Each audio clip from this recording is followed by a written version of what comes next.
음, 음, Let's go. 제가 아이폰에서 갤럭시로 갈아탄 지 한 달이 넘었다는 의미죠. 오랜만에 갤럭시를 메인으로 사용하다 보니 아이폰에선 느끼지 못한 장단점들이 눈에 띄었는데요. 오늘은 아주 사소한 부분까지 S24 기본형에 관한 이야기를 해보도록 하겠습니다.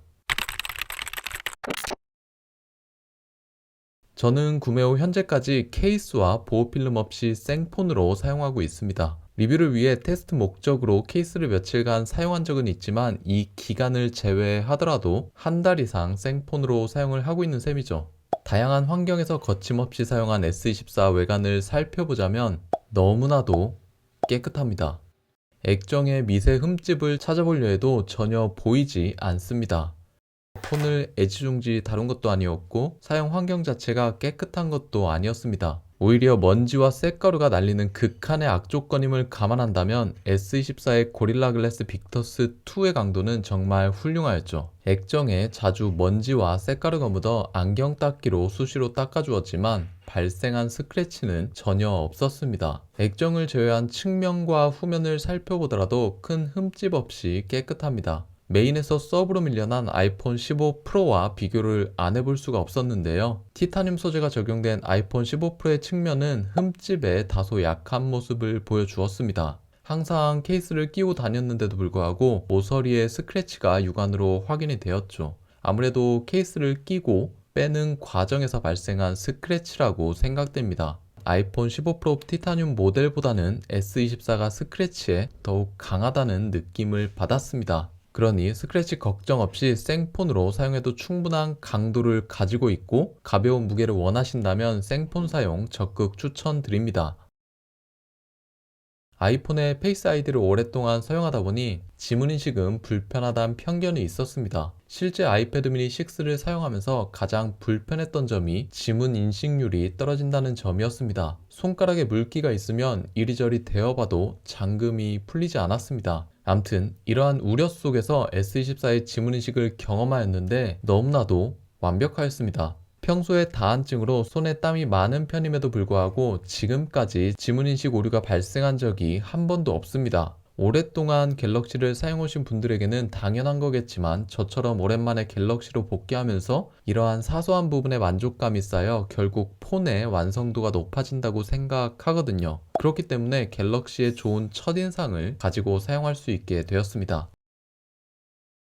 제 생각에 S24 기본형을 구매한 분들의 공통점은 극강의 휴대성을 중시한다는 점입니다. 삼성 플래그십 스마트폰 중 가장 작은 사이즈를 가지고 있는 것이 바로 S24 기본형이기 때문이죠. 물론 6.2인치의 디스플레이가 엄청 작은 사이즈라고 말할 수는 없지만 작은 폰에 대한 선택지는 기본형 뿐입니다. 플러스와 울트라는 저와 같은 쪼꼬미에게는 너무나도 거대하거든요. 게다가 기본형과 울트라 사이의 급 나누기에서도 삼성은 꽤나 자비로웠습니다. 일단 기본형의 렌즈가 3개씩이나 박혀 있습니다. 이로 인해 다양한 조건에서 편리하게 사진 촬영이 가능합니다.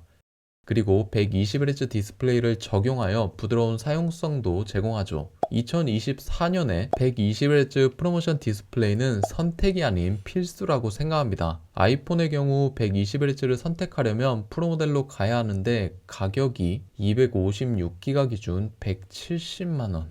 진짜 너무하다고 생각합니다. 물론 8기가의 램이 조금 빈약하긴 하지만 가격을 생각하면 이 또한 이해할 수 있습니다.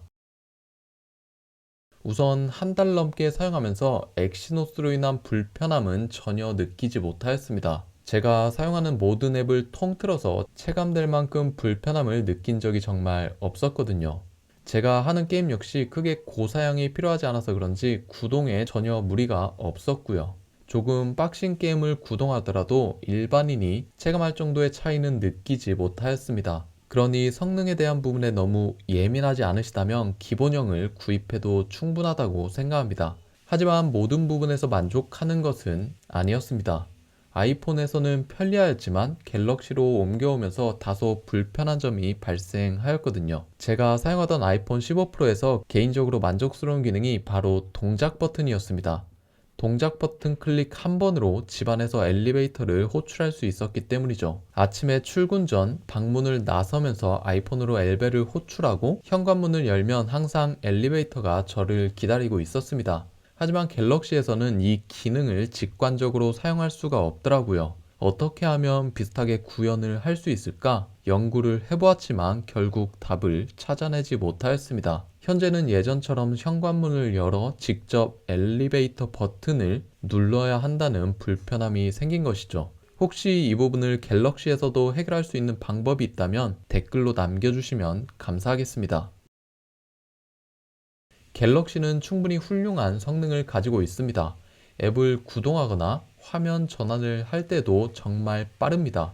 근데 문제는 뭔가 빠르기만 합니다. 이건 제가 앱 등이라서 하는 말이 아니라 애플 그 특유의 부드러움이 없이 단순히 빠르기만 한 느낌입니다. 그래서 실제로는 성능은 정말 빠른데 체감상 뭔가 끊기면서 느리다라는 느낌을 받게 되더라고요. 이 부분 역시 조금 더 부드럽게 앱들이 구동된다면 더욱 만족감이 높을 듯 싶습니다.